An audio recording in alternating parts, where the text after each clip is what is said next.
Welcome. Thanks for joining me today. Thanks for having me. Can you hear me well? Absolutely. I love the music at the beginning. Yep, money. That's what I want. Yeah, exactly. I'm sure that's what Awesome. everyone. Well, I will hand it over to you, Ronnie. Awesome. Thanks so much, Jane. Of So course. let's get started. Welcome to Leases 101. I want to talk a little bit about why we're doing leases, and then we'll go through all the steps that you're going to have to take in a lease transaction. So why do we do leases? We have 8 million monthly visitors to Zolo. It's a lot of people, it's a lot of traffic. And much like the general population, a large portion of the people that are browsing on Zolo are renters. 47% of Toronto's residents are in fact renters. So we're looking at a large cohort of the population. They're actively looking for a place to rent, and this will bring you reliable cash flow. Keep in mind that the advantage of consistent flow of leads can create a cash flow that you can rely on. From an income perspective, each closed lease transaction will generate at least $500 per deal. So if you're an efficient agent, this can take 3 to 5 hours of work to complete, and that could be $100 an hour, even more. Moreover, consistently following up on lease leads and taking them up out on showings is actually going to give you activity points on the CRM. So the more active you are, the more frequently you update the CRM with calls, showings, and deals, the more valuable the CRM will see you as. And obviously you're going to get more leads if you're rewarding the CRM with activity. For me, this worked very well since I started Zolo. I built most of my referral business from leases. A portion of your lease leads will convert into buyers eventually. And if you provide them exceptional customer service, they'll be happy to refer you to their mom, dad, sister, brother, coworker, whatever it is, for purchasing deals as well. For everyone that's new, the best part about doing leases is it gets you to familiarize yourself with the standard forms and clauses. So this is kind of it's an opportunity for you to practice and become an expert on everything when it comes to Ontario residential, OREA forms, TREB forms, using web forms and authentic signs, etc. And we'll dive in a little bit more into that. And obviously, this is actually the most important thing for me and for all realtors, is it gives you confidence. Being exposed consistently to people, putting offers at large volumes will give you confidence. It'll make you feel like you know what you're talking about, and it'll make your clients trust you more, thereby earning you more money. So these are the steps. I like to separate this into 5 portions of a lease transaction. First is contacting the lead and pre-qualifying them. Second is compiling a rental application. Then you show properties, prepare the offer to lease, and eventually close the transaction. So each one of these will actually be at the bottom left of the screen, so you'll know which part of the process we are. And then once all these complete, it makes a happy you. All right, so let's start talking a little bit about the CRM. So we need to be contacting everybody that comes into our CRM as prudently and as quickly as possible. Keep in mind, the longer you wait, the less likely they are to continue working with you. The first place that you should be looking at, which is where number 1 is your recent contact requests. These are people that recently, in the past few days or past, hopefully you didn't let it go that long, past few weeks, contacted you in an attempt to answer a question about a property or potentially even see a property. Over here, you'll see a pipeline. Your goal is to drive everyone in the pipeline down to close deals. So new contact requests means you probably haven't engaged them yet. Once you actually have the conversation and record it as such, they'll move on to your engaged folder. From your engaged folder, they'll move on to your showing folder once you take them out on a showing. If you put forth an offer, they'll move on to your offer folder. And then once you close a deal, it goes down to your closed deals. This is generally a sales funnel. This is how you should be looking at it. Over here are kind of, I don't want to say the least valuable people, but the people that you've had least contact with. And then down at the bottom of the sales funnel is where you actually make money. Each step is more important than the other. So yes, conversations are very important, but it's even more important for you to get something out of the conversation. That is ideally a showing. And then from each showing, ideally, you get something out of it and put forth an offer. Out of each offer that you put forth, hopefully you get a deal. At the bottom over here, you'll see where you'll be inputting your personal deals and where your new leads are. These are people that have not contacted you or requested to be contacted. So be mindful when you click on this. Over here, number 4 is where this is where your name is. You'll be able to pause and unpause your leads here. Number 5 is your lead stream. This is quite important. When you click on this, you'll see where your leads are clicking. So I'll be able to show you this in a little bit. I'm sure most of you have actually already used the CRM enough to know this, but I want to go over it anyways. And number 6, this little bell is, this shows you your recent inquiries. This can be text, call, email, anything. Okay, this is your lead profile. As soon as you click on a lead, this is what you'll see. The number one thing that I want you to start getting aware of is the link up here. This is called a URL link. So it happens that leads get shuffled around sometimes. At times, a prospect can create multiple profiles on Zolo, and so multiple users or multiple agents will actually receive that lead. And it's much easier for us as growth managers to transfer back those leads if you provide us this URL link. So for my team, when I say URL link, this is what I mean. Number 2, this is how you update your contact. Every time you have any kind of conversation or interaction, you click on this and it'll lead you to the update contact screen, which is going to be the next slide. In this particular situation, this was me inquiring just so I can show you how this works. Oftentimes we'll see incoming calls, and keep in mind that if you pick up the phone call, that call will be recorded. So you'll be actually able to hear your recording when you track back and want to kind of take down notes or pick up on things that you didn't pick up on before. You can also actively SMS or email through this platform. Number 7 is, well, we'll go into this a little bit more into depth as we go through this. Only click on number 7 when the inbound lead that you have is essentially there to waste your time, or it's a fake number, or they have no interest in working with you. Number 8, transfer. This is a button you use when a lead comes in that you can't really service because it's potentially out of your area, in which case you should contact your growth manager to see which agent is best to transfer it to.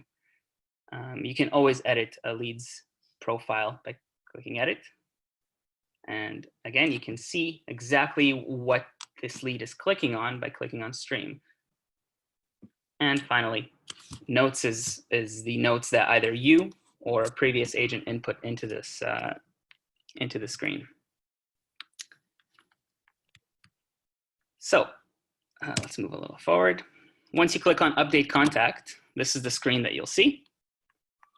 If you actually successfully made a phone call, click on call and you'll see this little menu. These are generally the options that you'll be selecting. If the call was connected, you click yes. If not, no, wrong number, bad number, scam number, or never answers. Once you click on yes and submit, don't forget to input a note, and we'll go over what you should be putting in into the notes as well. And then what was the result of the call? Is it a realtor? Do they have a realtor? Are they ready now? Are they ready later? Or are they not interested? Okay, so now I want to go a little bit into how we should handle our conversations. Number one thing for me, and it should be for you, is you have to provide an exceptional level of customer service. There's no question about how you should be approaching every single phone call. If you're not approaching it with a mindset of providing that exceptional level of customer service, then you're already failing. If you think about the money ahead of serving this person, you're likely not gonna succeed in this phone call and in this business. So I want to stress customer service as kind of a standard, a minimum standard.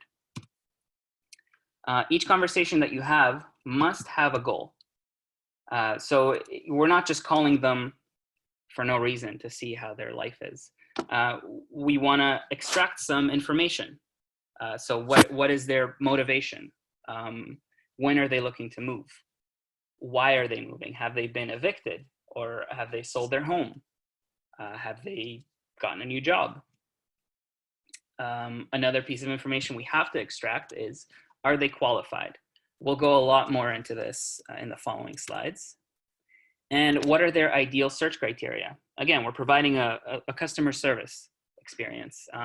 So we need to ask them what they're looking for before prying into their financial and credit information. And each conversation should be driven by you. It's often a difficult thing to do when you have an inbound request. The contact is calling you for a purpose. But it's important for you to kind of take control of the conversation and move it to the direction that you want it to go, which is ideally a showing. Okay, so call comes in, and this is what you should ideally be saying. Hi, this is Ronnie from Zolo.ca. I'm responding to your inquiry regarding a property in Toronto. Are you still looking for a rental? Typically, if they say no, and they can say no in many different ways, you still have to have some tact and leave the conversation on a decent note. Thank you for browsing Zolo. Let me know if you have any real estate related questions. You can obviously elaborate on this. If they say yes, you move the conversation forward. I'd love to assist you with your search. I can also help guide you through the process. Do you have an employment letter and credit report ready? And the answers for these questions are generally the same. Majority of people will say, oh yeah, I have all those docs, or I can have it ready, no problem, don't worry about it. You still have to worry about it. As soon as somebody says, don't worry about it, you worry about it. To which you have to answer in some way. The rental market's extremely competitive. That's why I asked this. Properties typically don't last more than a week, and there's multiple potential tenants applying for each listing. So having everything ready beforehand is a bare minimum. That's generally what I would say, but you can obviously put your own twist on this. Keep in mind that due to the current circumstances with COVID, the rental market's probably not going to be as competitive.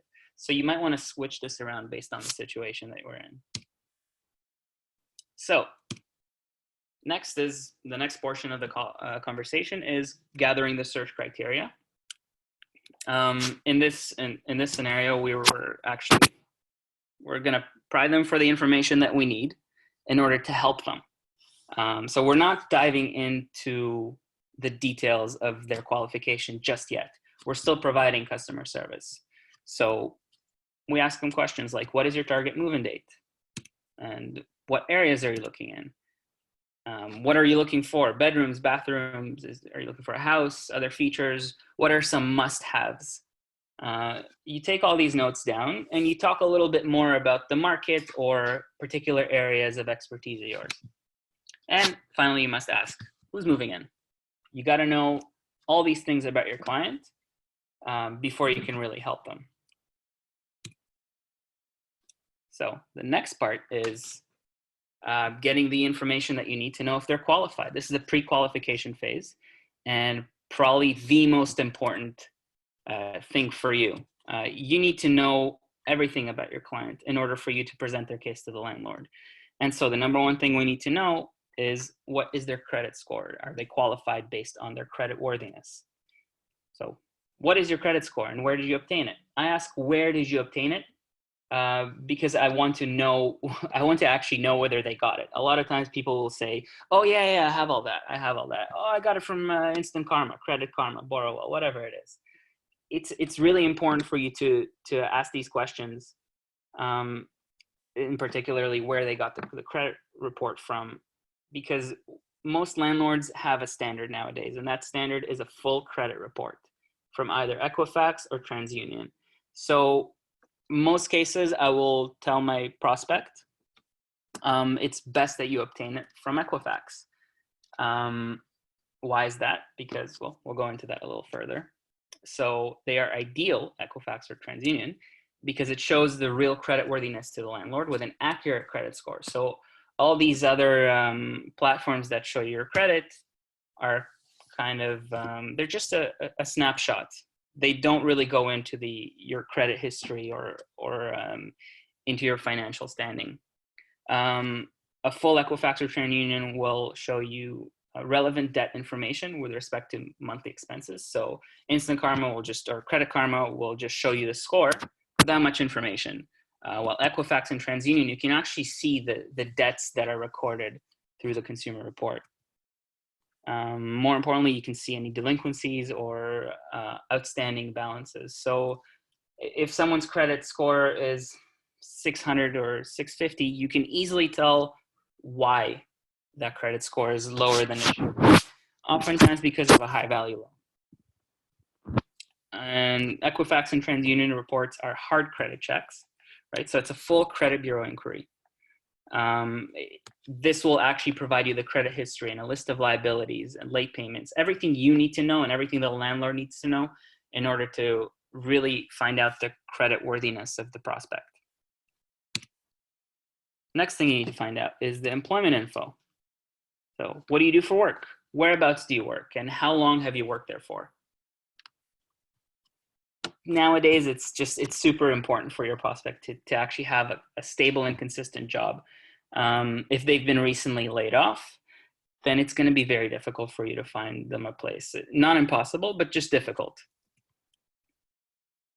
We're looking for prospects that can obviously prove income through an employment letter or recent pay stubs. And typically we want to make sure that these clients have these on hand or gather them before our showing, because these documents take at least like 2 to 3 business days for them to obtain. So next qualification criteria is income. So, okay, they're employed, but what is the total household income and how many people are moving in? We need to know this because rent should not represent more than 35% of household income. I mean, it could represent up to 40, but 35 is my golden rule. That is because, look, if a prospect is making, let's say, $3,000 a month and they're looking for a $2,000 rental, the landlord's going to think, where's the rest of the money going to go? Like, how are they going to be able to afford groceries, food? And if they have kids, how are they going to be able to afford daycare, et cetera, et cetera? And that's why we don't want to have, we don't want to have a client that applies for something that they can't afford, because that's just a waste of your time. So an example is if the household income is $10,000, then they can afford a $3,500 rental. You could do the math yourself. So is our lead qualified to rent? If they can't provide a deposit, then no. Are you able to provide more than a first and last month's rent up front as a deposit? And how much are you able to offer? This is typically a question that we ask prospects that can't provide employment verification or don't have a credit score report because they're either newcomers or students. So in lieu of that, it's possible to obtain a lease if you provide a larger deposit, so more than first and last month's rent. So yeah, this will help any landlord accept your offer. Whether or not your client is qualified, I would always ask this question. Even if your client has perfect employment, perfect credit score, I'd still ask, just because this gives a larger deposit gives a reassurance to the landlord. So, like I said before, newcomers, students, or applicants with a bad credit report, you should also ask them this question. I mean, for newcomers and students, it's virtually impossible for them to get anything without a larger deposit. For international students, for instance, I typically offer first and last 5 months rent as a minimum. It could be a little less, but it varies case by case. So you had the conversation, you got the information that you want. It's time for you to conclude the phone call. Thank you for taking the time to speak with me today. Just to let you know, our services are absolutely free for you. After this call, I'll send you a rental application form. As soon as you complete it, please reach out to me via phone or email to schedule a showing. Thank you for using Zolo.ca, and I look forward to meeting with you. So our services are technically free for them. We're getting paid by the landlord. And as soon as you have this conversation, you need to be sending them form 410, the rental application form, for them to fill. Again, you can't really put forth an offer without knowing a lot about your clients. So all the information from beforehand that we just briefly touched on, you need to have that on hand at some point. The earlier, the better. And this is the point where you actually record the information in notes on the CRM. Super important for you to do this. If you don't do this, then it's going to be extremely difficult for you to track back and remember exactly who you spoke to and what their qualification criteria is, what they're looking for. If you really want to be successful at Zolo, you have to treat the sales funnel like a sales funnel. You have to be talking to a lot of people. And it will be 100% difficult for you to do that, to track all these conversations without inputting notes right away. Furthermore, when we transfer leads from one agent to another, for whatever reasons, if there are no notes, then typically we're going to be circling back over the same conversations. And this is something that's going to frustrate everyone, not only you, but most importantly, the lead. If they had this, if they had all these questions answered before, why are they being asked again? So please record notes. It's very, very important. This is typically how you should be recording notes for yourself, just so you know who you're working with, what their score is, income, what their employment is. Just a little bit of an example of how to record notes and in what format you should be recording them. Typically, this is what I do, and it helps me kind of prioritize my leads. So if I have a lead that's got much better income, much better credit score and employment than another, then I'm more likely to be more active with them, right? Makes sense. So going forward, record in this manner. Okay, so let's look over pre-qualifying. The reason we pre-qualify is because your job is to entice the listing agent to accept your offer, but it doesn't really depend on you. It mostly depends on these factors. So affordability, can your client actually afford the rent that they're applying for or that they're inquiring about?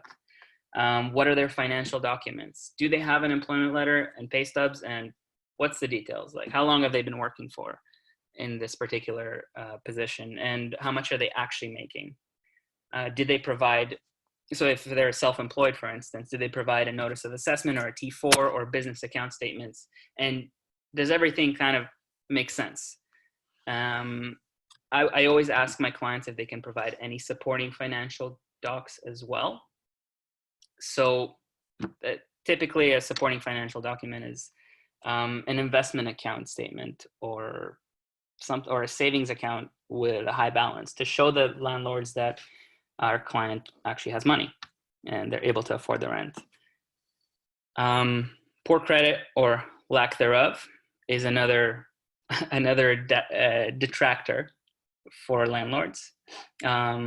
Another question that I have from a lot of my agents is when large amounts of occupants are applying for a house, this is also going to be a factor in either getting rejected or getting an offer accepted.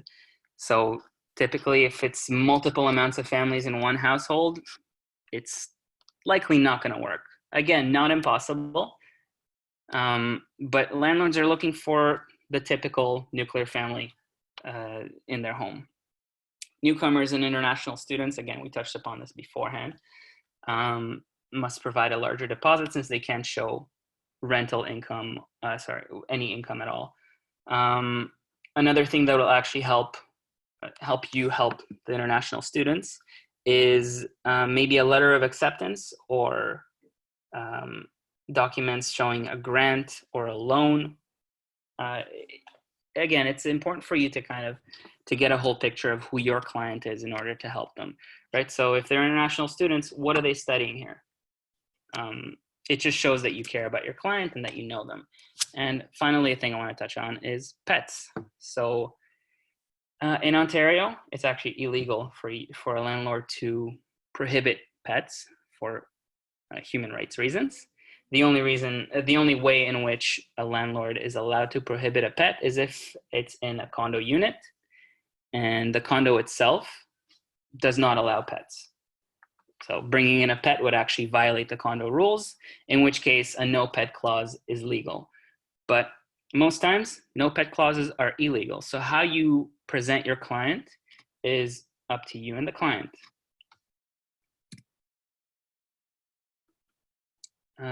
So this is something that's very important when it comes to customer service.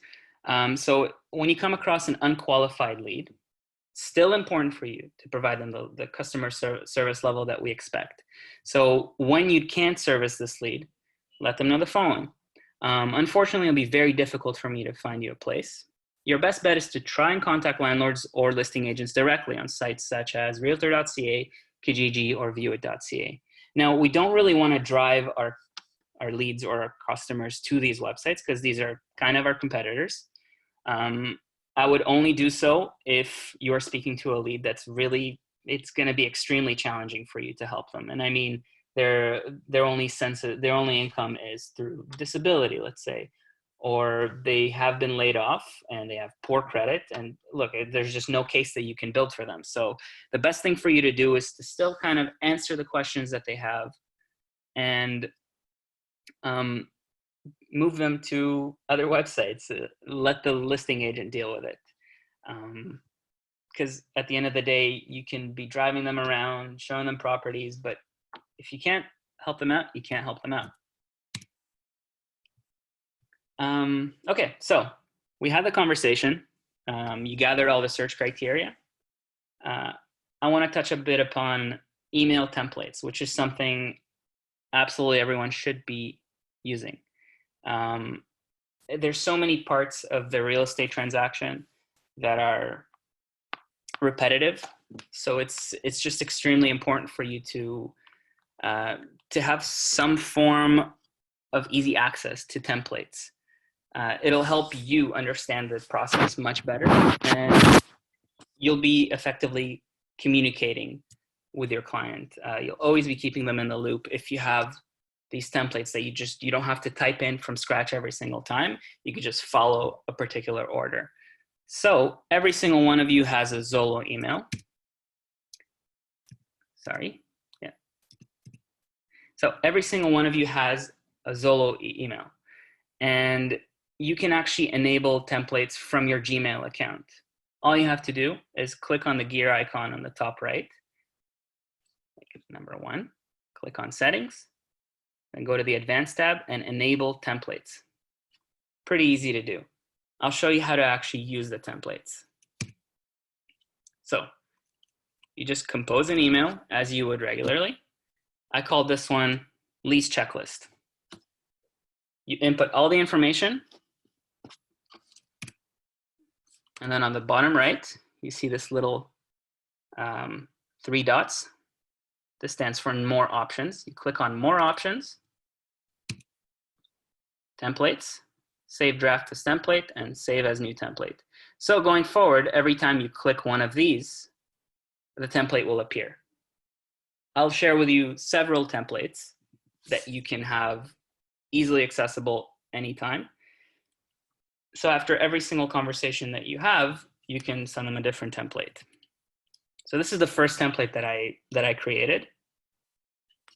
Keep in mind that Zolo does send this a form of this template automatically to lease leads, but it's important for you to establish a point of contact away from the Zolo CRM using your own email or your Zolo email.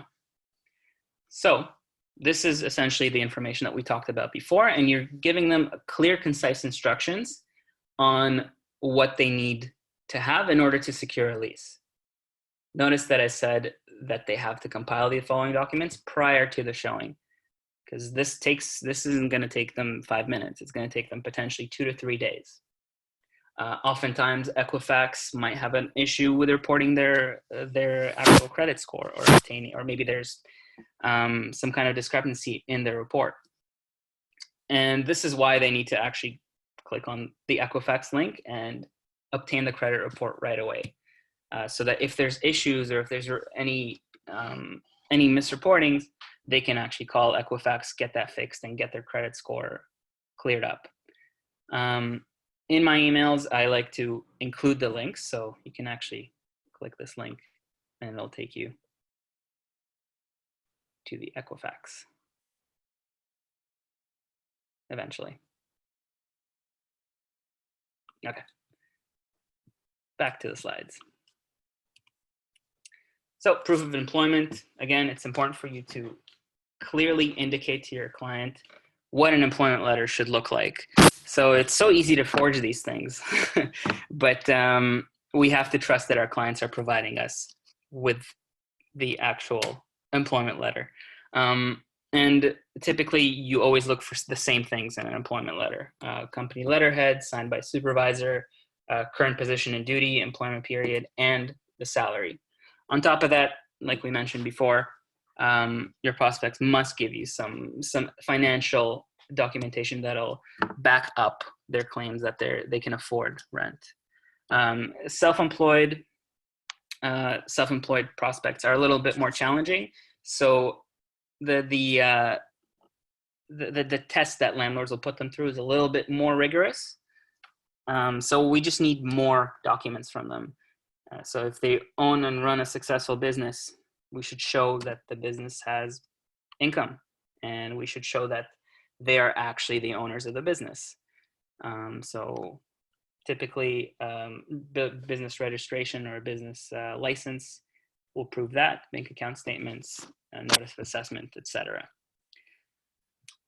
So I also include a rental application because, like we said before, during our conversation, we ask our clients to fill out this rental application form just so we can have everything ready. I have the form on the link here as well. It'll take forever to load or not. There you go. That's what a rental application form looks like. Okay, make sure that they have that ready, or you send this out to your clients after every conversation. And a government issue photo ID is a bare minimum as well. Okay. Another thing I wanted to touch on is how you make your rental application look. It's so much of this business is about connecting with a listing agent and making them want to work with you.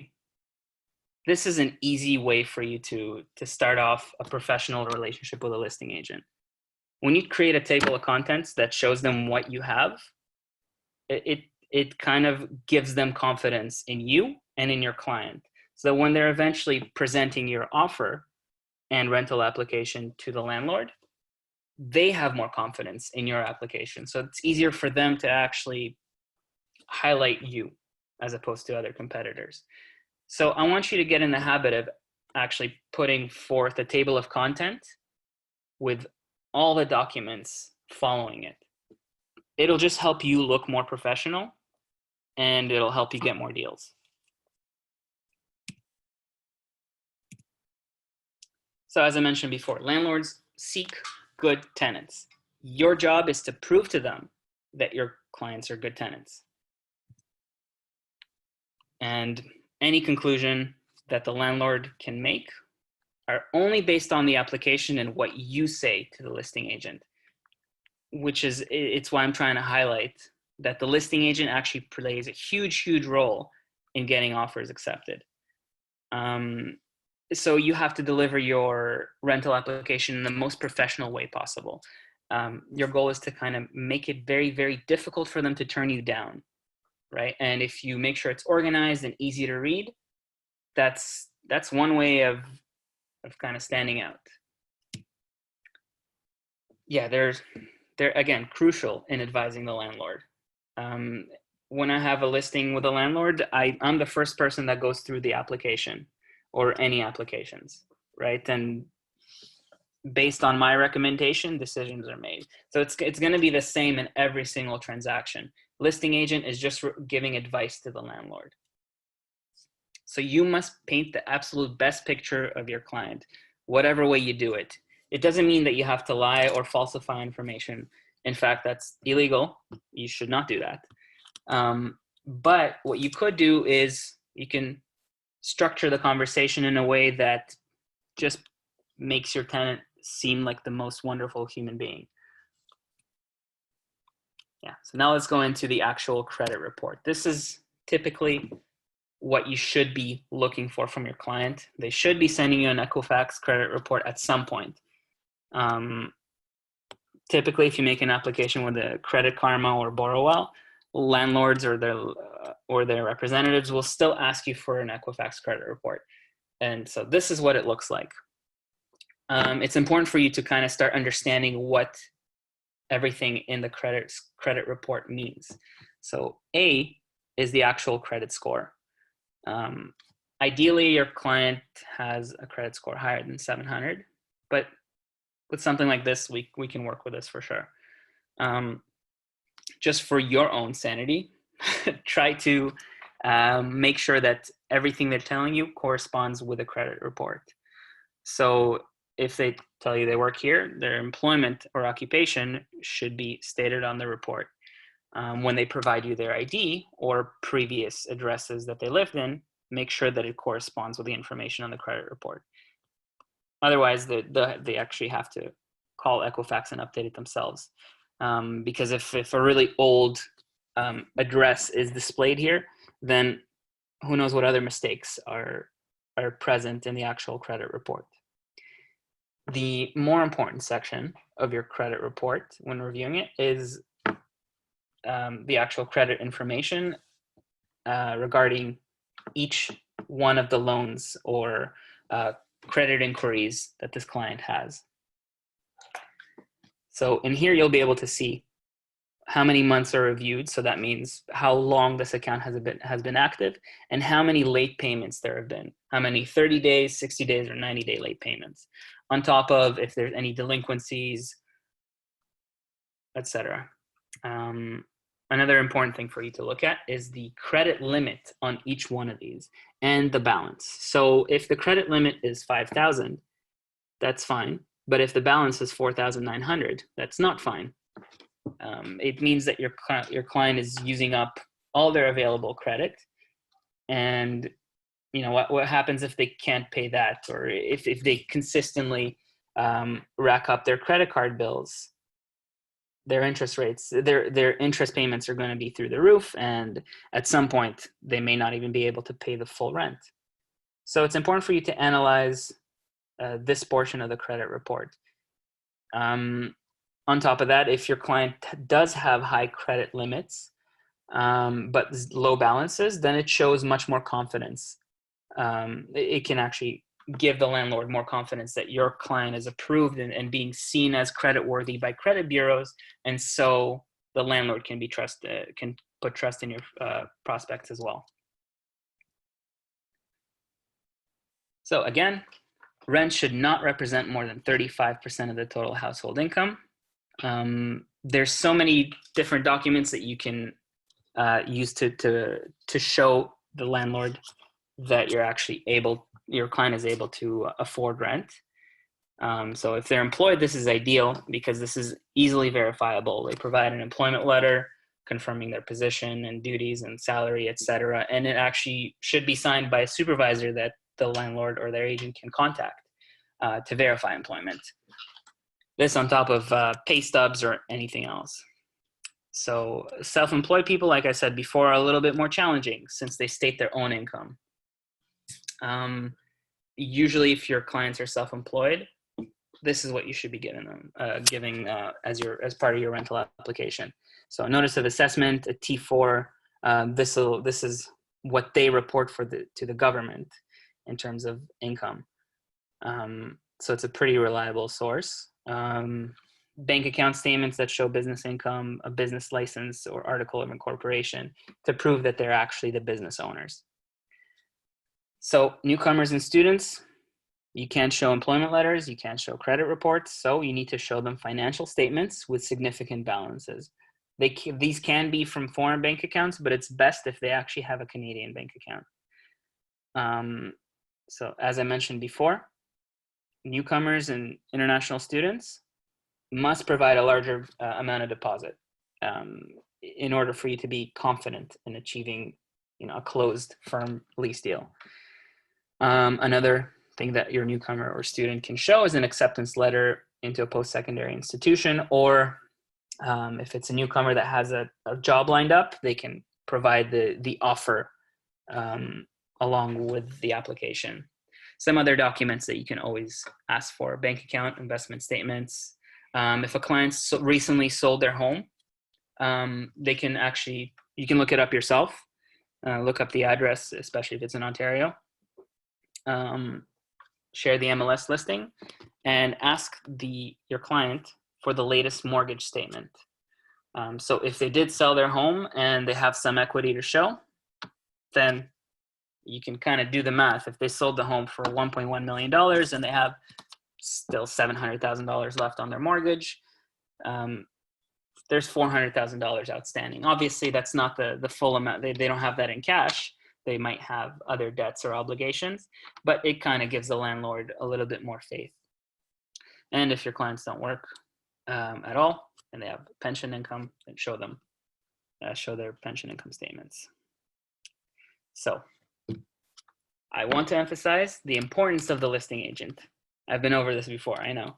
But apart from your client's income and credit verification, your relationship with a listing agent plays the most important role in getting an offer accepted. So many times I've come across a situation where I've actually worked with a listing agent before, and because I've built a relationship with them, they're able to exude confidence in my client and in my offer. Even though my offer or my clients might be less qualified than competitors. It goes to show that it's very, very important for you to establish a really good relationship with every single agent that you work with. They are not your enemy, they are your friend. Or if they seem like your enemy right now, then make them your friend. In the application, you must portray your client in the best possible light.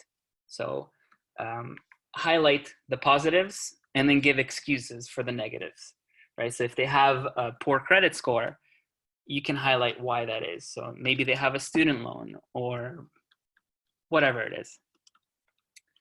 So again, deliver the rental application and offer in the most professional way possible. So you don't want the listing agent to be scrambling through a bunch of files. Have your rental app in one clear, consistent file that's easy to read, okay? Make it difficult for them to reject you. And again, build rapport. They're your friend, make them your best friend if you need to. This is one way that I like to show that my client is professional and I only work with professional clients. When I put in a cover letter that has all this information, it just makes it difficult for them to reject me. So this is something I'm sending listing agents along with the rental application. So hello, listing agent, as per our conversation, the attached rental application is satisfactory to your client. I'll be putting forth an offer on behalf of my client for whatever address you're putting it on. They're very reliable, clean professionals, blah, blah, blah, blah. And essentially just fluff it up as much as possible. Okay. All these templates will be available for you. So if you need them, just send me an email or ask your growth manager to share one of these.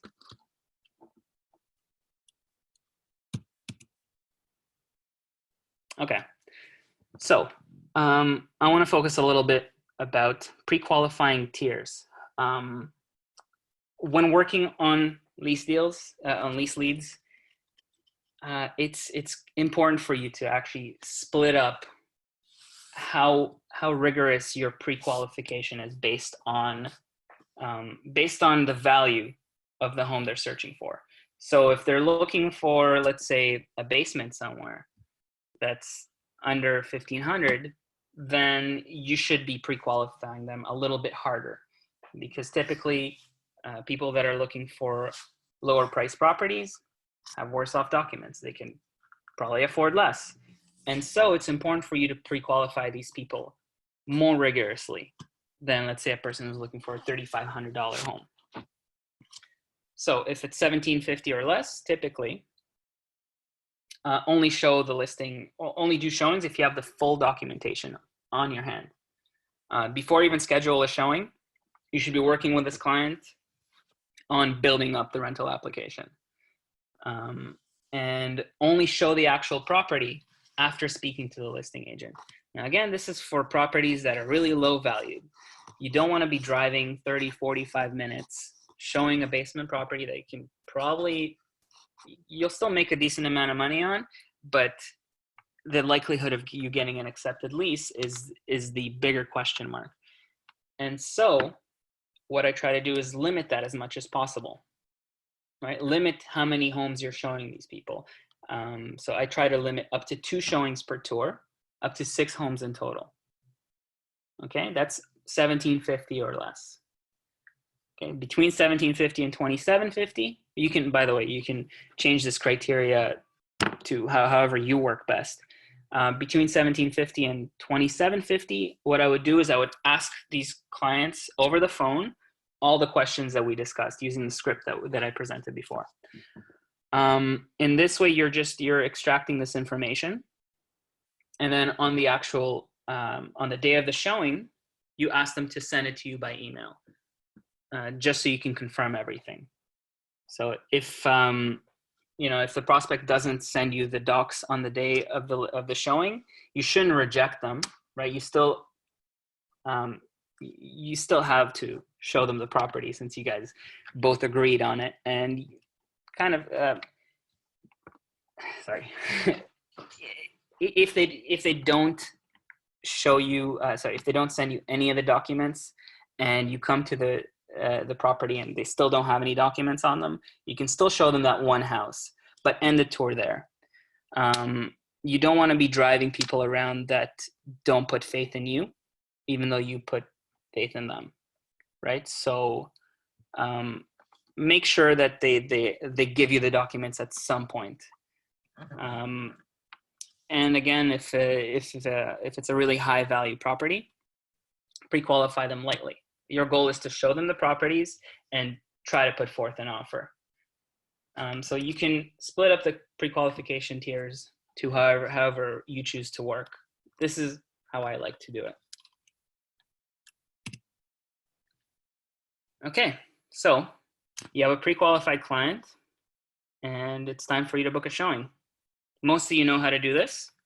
You go on the MLS listing, and you just click on the online appointments over here, and it'll typically lead you to a screen.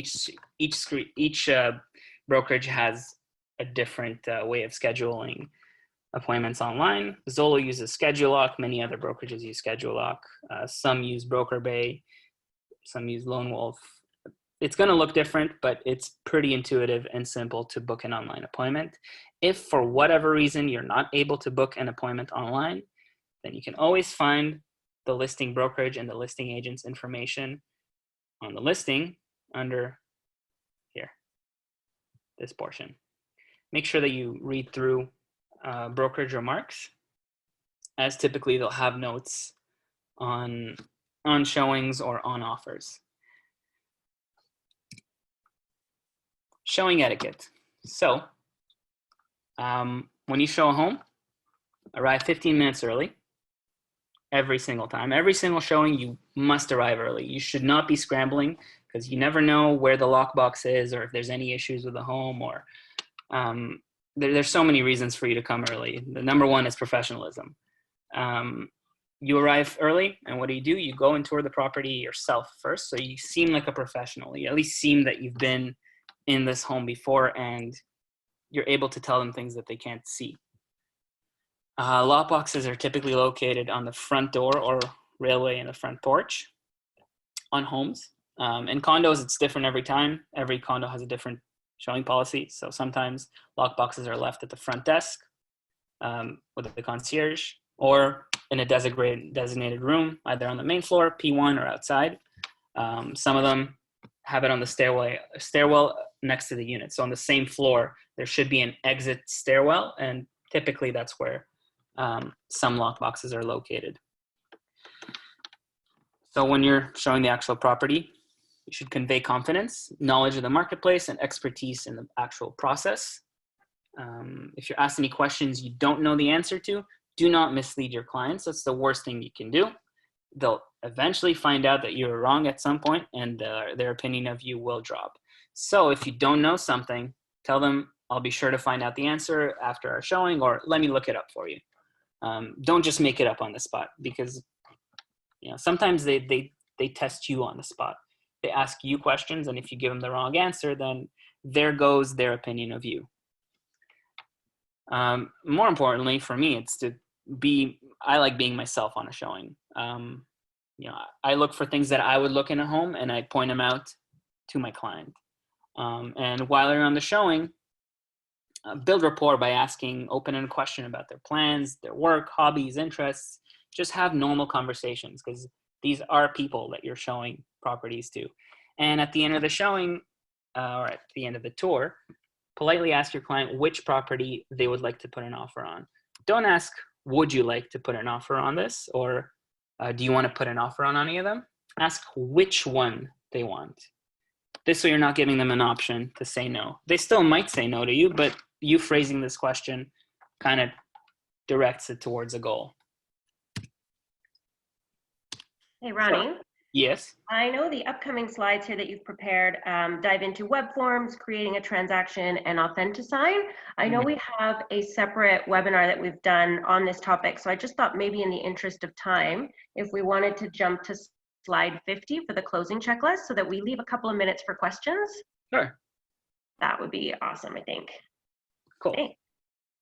Amazing. Sorry. Gotcha. I just wanted to touch on this. So when you do put forth an offer, do make sure that you record it on the CRM. This way, we know that you completed a deal, and the CRM can reward you with more leads. Okay, so it's super important for you to actually record this on time. Okay, and this is how you do it. It's the same way that you update a phone call. You just click on deal on the right side, what type of deal buying, and then once you put forth the offer, click opening. If it's firm, click firm afterwards to update it. If it's failed, then update it accordingly as well. So closing checklist. So once you have an offer accepted, you need to make sure that your clients are going through all the steps to actually firm up the deal. So number one is within 24 hours of acceptance, you deliver the deposit check to the listing brokerage.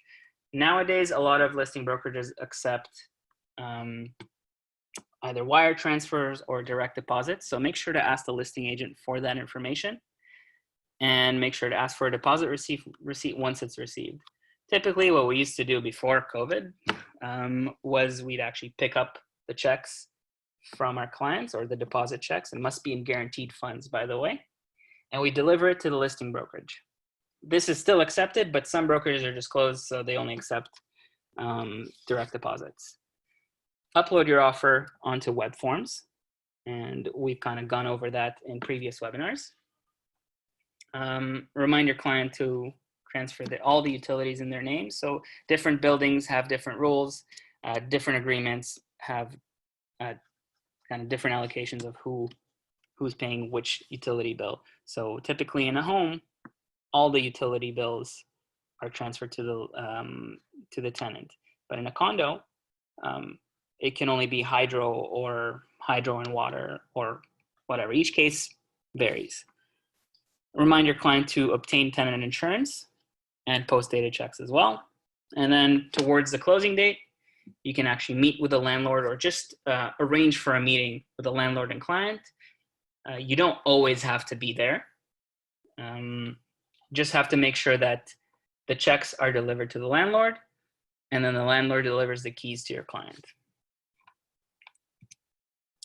So again, going back into the templates, this is a template that I like to have ready.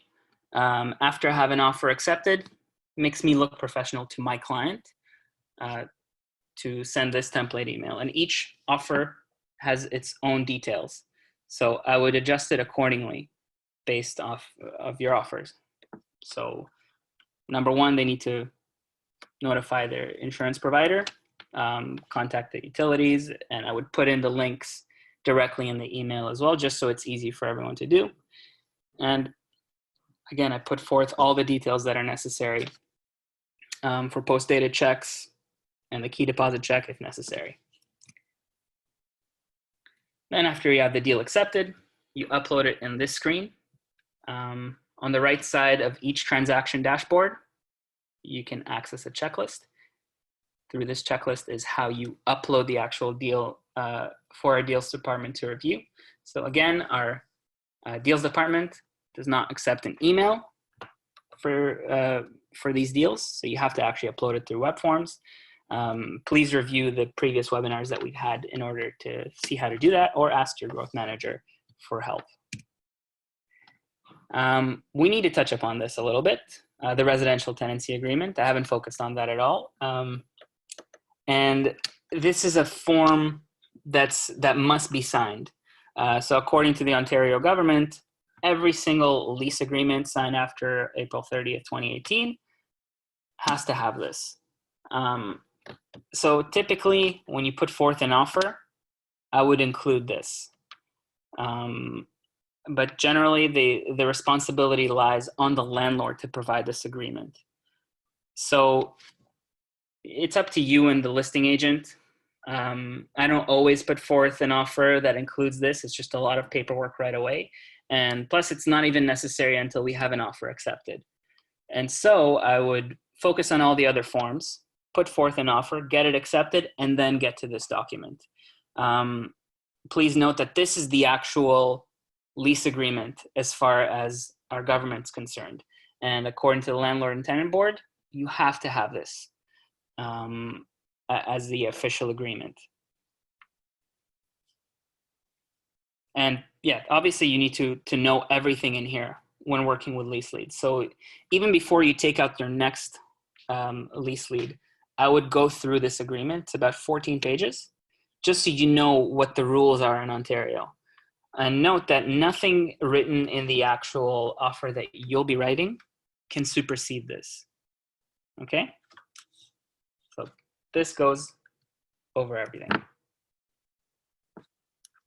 Are we done? No questions? Yeah, thank you so much, Ronnie. That was a super in-depth explanation of how to do leases. I think always the most important part is really pre-qualifying the client. So yeah, we have a couple of people thanking you for the presentation. And I did just want to throw a couple of questions at you. Just the URL link that you mentioned at the beginning. So for the client profile, how do you keep a record of that? Where do you keep track of those? Oh, so these are actually like every time you have so whenever you have a lead or whatever lead come in, they would you would receive an email inquiry. And so you keep those into your Zolo Gmail. Perfect. Right. So if you have an inquiry and if you can't find a lead, you can actually type in their name on Gmail, and then I can actually show you. Here, so let's go to my inbox.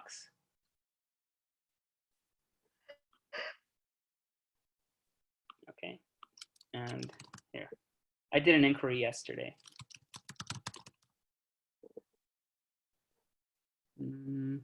Okay.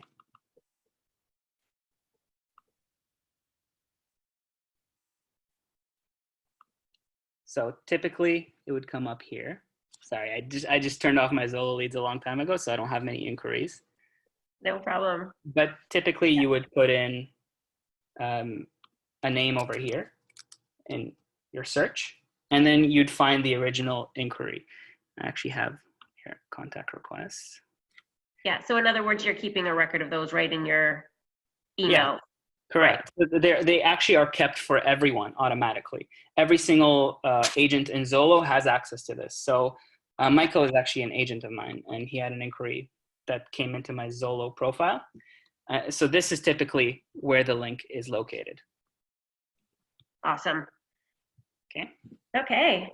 And yeah, lastly, I'll ask you a closing question here. You mentioned building referrals, obviously, is one of the many reasons we do leases. In addition to obviously doing a great job with the lead that comes in, how do you follow up, or what system do you have in place that you might want to recommend? So there's so many different tools that you can use. I typically record everything on a spreadsheet. Like every single lead that comes in, I record it on a spreadsheet, and that's how I keep track of everyone.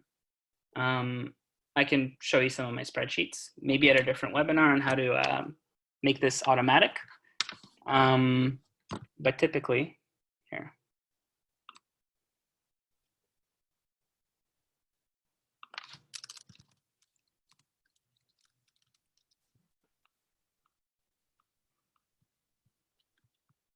One.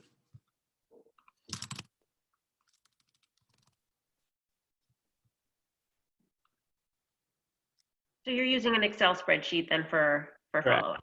Awesome. Yep, correct. And I created a way that this can be done automatically. So everything is automatically transported onto a Google Sheet, and you're able to access all the information here. So you click on this link, you're able to access Lindsay Wolf, for instance, right? And for me, it's automated. And if you'd like this access to a spreadsheet like this, definitely contact me. I can easily set you up on it. Every midnight, you can have an automated spreadsheet created for you. You just can't. Yeah, I think we touched on this in the last webinar about having it automated, and I knew that you were the guy to do that. So maybe we can do a separate tutorial on how to do that, because I know there was interest in that for sure. For sure. And then we do have other questions coming in. So from Johnny, what amount would you put in the rental deposit on the Ontario tenancy agreement? So this is actually an interesting question, and I'll show you an example of what I did with my tenant. Basically what I would do. Can you see this? We're still on your spreadsheet. Okay, here, one second.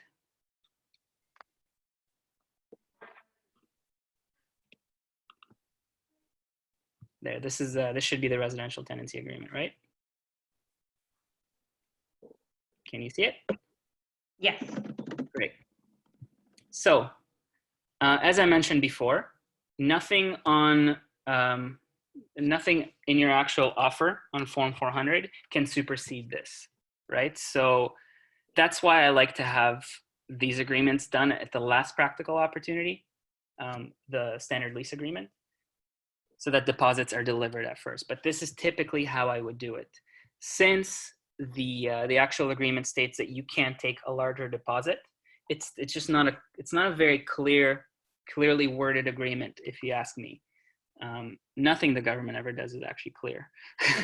So this is what I would do. A tenant will pay a deposit of $2,100, right? So if the first and last amounted to $4,200, the deposit is only $2,100 because you're already paying for 1 month of rent. And so I would put the tenant agrees to voluntarily provide for the first and last month's rent, right? But let's say your deposit is larger. Let's say they want to put in $10,000 as a deposit.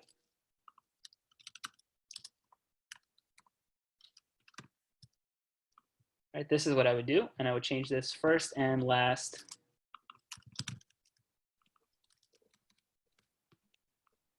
Sorry. This is what makes sense. Okay, so if your deposit is $10,000, your first month of rent doesn't count as a deposit, right? It's paying for a first month's rent. The last 4 months' rent will be the actual deposit. Here. Does this make sense? Yeah, absolutely. That's exactly what I recommend as well. So really the last month the last month's rent is the deposit, and then anything else that's been provided, it's always best just to include a sentence that states what's happened, so that it's correct on the residential tenancy agreement, but it also reflects what has actually happened. Yeah, I just want to add, keep in mind that if this ever does come to the actual landlord and tenant board, you're not allowed to ask for more than 1 month's rent as a deposit. It states that right here. And so, like, if it does come to the point where there's a dispute, the landlord's not in the right position to ask for a larger deposit. Just want to make that clear. Doesn't matter what you write in here. Yeah. We have a few more questions. This one always comes up whenever we do trainings on this or webinars on leases. Pets, how do you deal with this? Do you disclose or not disclose? Pets. So, I don't think that anything on pets is up over here, but, here. A tenancy agreement cannot prohibit animals in the rental unit or around the residential building. Okay? So essentially what I would do is I like to be upfront and honest with my clients first and foremost. And so if my clients have a pet and they tell me that they're having trouble getting a place, I ask them, are you comfortable in not mentioning this? And it's a tricky situation because you don't want your client to enter the lease and lie and feel uncomfortable throughout the whole process. And most people will actually prefer to be upfront and honest, right? In which case I would always call listing agents first and ask them, hey, look, my client has a pet. Whatever size your pet is, just say they're smaller. So if there's a 50-pound dog, just say it's a small dog. And try to gauge how accepting the listing agent will be or the landlord will be of a pet. If they say no pets allowed, then obviously move on. Don't even show the property. In the case where your client actually wants to hide the fact that they have a pet, you just don't have to mention it at all. Because when they bring it in, there's nothing the landlord can do. I have to add that there has been situations with my clients that they lied about a pet, they brought it in, and then the landlord was super annoyed. And it kind of broke down the relationship between the landlord and client. It's not really likely that the landlord will be spiteful, but it can happen, and it can kind of ruin your client's enjoyment of the place. So keep all those things in mind. You can't prohibit pets, and that's that's generally what I have to say about that. Yeah, no, fair enough. All right, so last question here from Saeed. How do you deal with a lead insisting on viewing a property? So I'm guessing here without providing documents.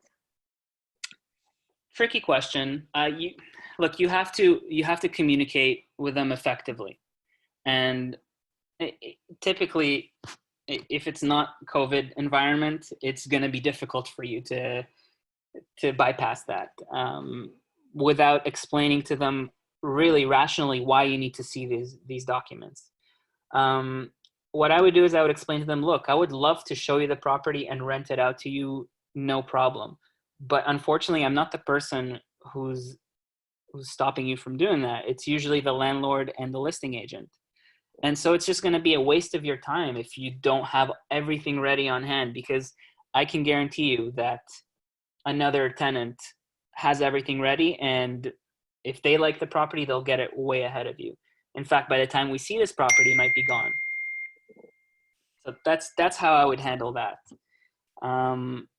It again depends on the value. So if it's a lease that's looking, if it's a lead that's looking for over $3,000, then it's a different question. I would just show them the property and ask them these questions lightly, right? And if it's a really low price property, like under 2,000, then I would have to insist on getting the documents. Yeah, fair enough. Absolutely. Well, thanks again, Rony. I know we are over time. I knew that we were, we had a lot to cover today, so I'm glad we started on time. And yeah, thanks again for putting this together and going over this process so thoroughly. And if you guys have any other questions, please reach out to Rony, reach out to myself. Happy to answer any questions you might have.